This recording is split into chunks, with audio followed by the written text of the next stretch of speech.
کہا جاتا ہے کہ سیدہ بی بی فاطمہ رضی اللہ تعالیٰ عنہا حیض و نفاس سے پاک تھیں، تو ہمارے ذہن میں یہ سوال ضرور پیدا ہوتا ہے کہ حیض چونکہ بچے کی پیدائش کے لیے ضروری عمل ہے، تو پھر جنتی سردار حسنین کرامین کیسے پیدا ہوئے؟ بسم اللہ الرحمن الرحیم۔ کیا سیدہ فاطمہ رضی اللہ تعالیٰ عنہا حیض سے پاک تھیں؟ آقا دو جہاں صلی اللہ علیہ وآلہ وسلم کی لخت جگر حضرت مولا علی کی جوزہ اور حسنین کریمین کی والدہ محترمہ کی فضیلتیں قرآن پاک میں بے شمار جگہ پر بیان ہوئی ہیں، اور ان کی شان میں بہت سی مستند اور صحیح احادیث موجود ہیں جن سے کوئی بھی ذی شعور انسان انکار نہیں کر سکتا۔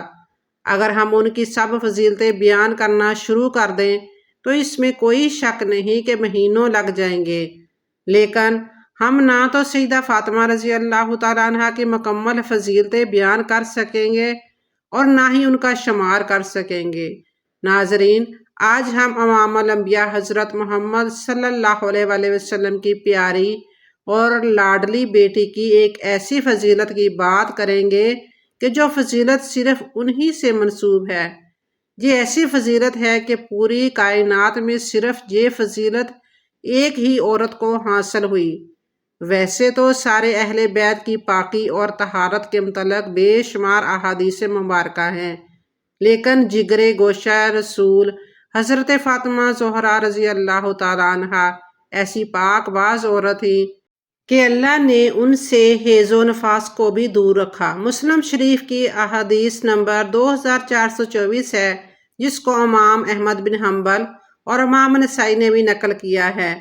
روایت کچھ اس طرح ہے کہ حضرت صفیہ بنت شیبہ روایت کرتی ہیں کہ حضور نبی اکرم صلی اللہ علیہ وآلہ وسلم صبح کے وقت باہر تشریف لائے۔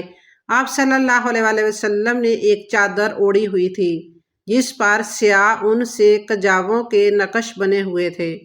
حضرت حسن بن علی رضی اللہ تعالیٰ عنہ آئے تو آپ صلی اللہ علیہ وآلہ وسلم نے انہیں اس چادر میں داخل کر لیا۔ پھر حضرت حسین رضی اللہ تعالیٰ عنہ آئے اور ان کے ہمراہ چادر میں داخل ہو گئے۔ پھر سیدہ فاطمہ زہرا رضی اللہ تعالیٰ آئیں اور آپ صلی اللہ علیہ وآلہ وسلم نے ان کو بھی اس چادر میں داخل کر لیا۔ پھر حضرت سیدنا علی رضی اللہ تعالیٰ عنہ آئے تو آپ صلی اللہ علیہ وآلہ وسلم نے انہیں بھی چادر میں لے لیا۔ پھر آپ صلی اللہ علیہ وآلہ وسلم نے قرآن پاک کی یہ آیت مبارکہ پڑھی: اے اہل بیت، اللہ تو یہی چاہتا ہے کہ تم سے ہر طرح کی آلودگی دور کر دے اور تم کو خوب پاک و صاف کر دے۔ آپ رضی اللہ تعالیٰ عنہ کا نام فاطمہ، لقب زہرا اور بطول ہے۔ سیدہ فاطمہ نے بچپن بہت ہی معصوم اور پاکیزہ گزارا۔ بی بی فاطمہ نے اپنے بابا حضرت محمد صلی اللہ علیہ وآلہ وسلم اور اپنی ماں حضرت خدیجہ رضی اللہ تعالیٰ عنہ کے گوش محبت میں بہترین تربیت حاصل کی۔ سیدہ فاطمہ طاہرہ ہر وقت اللہ تعالیٰ کی عبادت میں مشغول رہتی تھیں۔ آپ دوسری عام لڑکیوں کی طرح کھیل کود میں وقت ضائع نہیں کرتی تھیں۔ آپ کو لوگ عابدہ، زاہدہ اور طاہرہ کے نام سے بھی جانتے تھے۔ حدیثوں میں ملتا ہے کہ حضرت فاطمہ رضی اللہ تعالیٰ عنہ کے اخلاق و عادات اور بات چیت کرنے کے طریقے اپنے بابا حضرت محمد صلی اللہ علیہ وآلہ وسلم سے بہت ہی ملتا جلتا ہے۔ آپ کے الفاظ بہت ہی نرم ہوتے تھے، ہر سننے والے پر گہرے تاثرات چھوڑ جاتے تھے۔ آپ کے بابا جان حضرت محمد مصطفیٰ صلی اللہ علیہ وآلہ وسلم بی بی فاطمہ رضی اللہ تعالیٰ عنہ کے پاکیزہ مہک سونگتے تو آپ صلی اللہ علیہ وآلہ وسلم یہ فرمانے لگ جاتے: فاطمہ حور النسیہ، یعنی فاطمہ تو انسانی حور ہے اور جنت کی حوروں کی سردار ہے۔ آپ کو بے شمار لقب ملے ہوئے تھے: امت السادات، مخدومہ کائنات، دختر مصطفیٰ، بانوئے مرتضیٰ، سردار خواتین، جہاں جنا، حضرت سیدہ طیبہ طاہرہ، فاطمہ، زہرا اور بطول، زائیہ، راجیہ، مرضیہ، عابدہ، زاہد، محدثہ، مبارکہ، زکیہ، عذرائی، سیدۃ النساء، خیر النساء، خاتون جنت۔ نبی کریم صلی اللہ علیہ وآلہ وسلم اپنے لخت جگر سے بہت محبت و شفقت کا معاملہ فرماتے اور ان کو اپنی نشست پر بٹھاتے۔ نیز آپ سفر سے واپسی پر سب سے پہلے حضرت بی بی فاطمہ رضی اللہ تعالیٰ عنہ کے ہاں تشریف لاتے۔ ایک موقع پر آپ صلی اللہ علیہ وآلہ وسلم نے فرمایا، میری بیٹی فاطمہ میرا ٹکڑا ہے، جو چیز اسے بری لگے وہ مجھے بری لگتی ہے، اور جو چیز اسے ایذ دے وہ مجھے ایذ دیتی ہے۔ امام نسائی حدیث روایت کرتے ہیں کہ حضور صلی اللہ علیہ وآلہ وسلم نے فرمایا، میری بیٹی فاطمہ انسانی حور ہے، جس سے نہ کوئی گندگی اور رطوبت آتی ہے اور نہ ہی میل کچیل۔ حضرت علامہ جلال الدین ستوئی رحمۃ اللہ علیہ خصائص الکبریٰ میں لکھتے ہیں کہ جب بھی حضرت فاطمہ رضی اللہ تعالیٰ عنہ کے ہاں بچہ پیدا ہوتا تو وہ ایک گھڑی کے بعد ہی نفاس سے پاک ہو جاتی، یہاں تک کہ ان کی نماز بھی قضا نہ ہوتی، اسی لیے ان کا نام بھی زہرہ رکھا گیا۔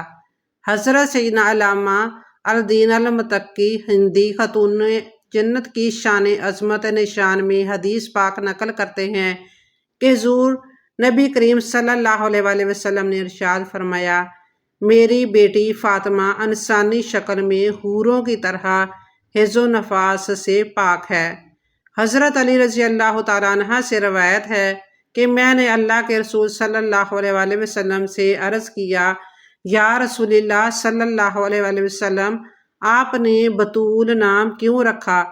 تو آپ صلی اللہ علیہ وآلہ وسلم نے فرمایا، ایک حضرت مریم مادر عیسیٰ یعنی حضرت عیسیٰ علیہ السلام کی ماں بطول تھی، اور دوسرا فاطمہ رضی اللہ تعالیٰ عنہ بطول ہیں۔ بطول وہ ہے جس نے سرخی نہ دیکھی ہو۔ اللہ تعالیٰ نے حضرت محمد صلی اللہ علیہ وآلہ وسلم سے وعدہ کیا کہ میں بی بی فاطمہ کو تمام غلاظتوں سے پاک صاف رکھوں گا۔ یہی وجہ ہے کہ اللہ تعالیٰ نے بی بی فاطمہ کو ہر قسم کی گندگی سے پاک اور صاف رکھا تھا۔ بی بی فاطمہ اپنے بابا آقائے دو جہاں حضرت محمد صلی اللہ علیہ وآلہ وسلم سے بہت ہی مشابہت رکھتی تھی۔ آپ رضی اللہ تعالیٰ عنہ جب چلتی تھی تو دیکھنے والے کو حضرت محمد صلی اللہ علیہ وآلہ وسلم کی یاد آ جاتی تھی۔ آپ کا لہجہ، بات کرنے کا طریقہ، کھانا پینا، اٹھنا بیٹھنا اپنے والد گرامی جیسا تھا۔ اکثر دوستوں کے ذہن میں یہ سوال پیدا ہو رہا ہوگا کہ جب سیدہ فاطمہ رضی اللہ تعالیٰ عنہ حیض و نفاس سے پاک تھیں تو پھر ان کا اولاد کیسے ہوئی؟ حیض اصل میں ایک طبیعیاتی مظہر ہے جس سے ہر مہینے عورت بلوغت سے سن یاس تک دوچار ہوتی ہے۔ اسی حیض کے خون سے ہی بچے کی پرورش کی جاتی ہے۔ یہ اللہ تعالیٰ کا نظام ہے، لیکن جہاں بات اس خاندان کی ہو رہی ہے کہ جن کے لیے اللہ پاک نے یہ کائنات بنائی، اس لیے جب بات وجیہ تخلیق کائنات حضور اکرم صلی اللہ علیہ وآلہ وسلم کی بیٹی کی ہو تو اللہ پاک نے اس کائنات کے نظام کو ہی بدل کے رکھ دیا۔ جیسے اللہ نے بغیر ماں باپ کے حضرت آدم علیہ السلام اور اماں حوا کو پیدا کیا، جیسے حضرت عیسیٰ علیہ السلام کو اللہ نے بغیر باپ کے پیدا کیا، جیسے سیدنا اسماعیل کی جگہ پر بغیر ماں باپ کے دمبا پیدا ہوا، جیسے اللہ پاک نے دو پہاڑوں کے درمیان ایک اونٹنی کو حضرت صالح علیہ السلام کے لیے پیدا کیا، اسی طرح اللہ پاک نے اپنے آخری اور لاڈلے نبی کو یہ فضیلت دی کہ ان کی بیٹی کو ہر طرح کی گندگی سے پاک رکھا اور بغیر حیض و نفاس کے حسنین کرمین کو پیدا فرمایا۔ آئیے دعا کرتے ہیں کہ ہم آج سے اپنی زندگی کو خاتون جنت کی سیرت طیبہ پر عمل کرتے ہوئے گزاریں گے، اپنے والدین کی آنکھوں کی ٹھنڈک بنیں گے اور ہر ایک کے ساتھ حسن سلوک سے پیش آئیں گے۔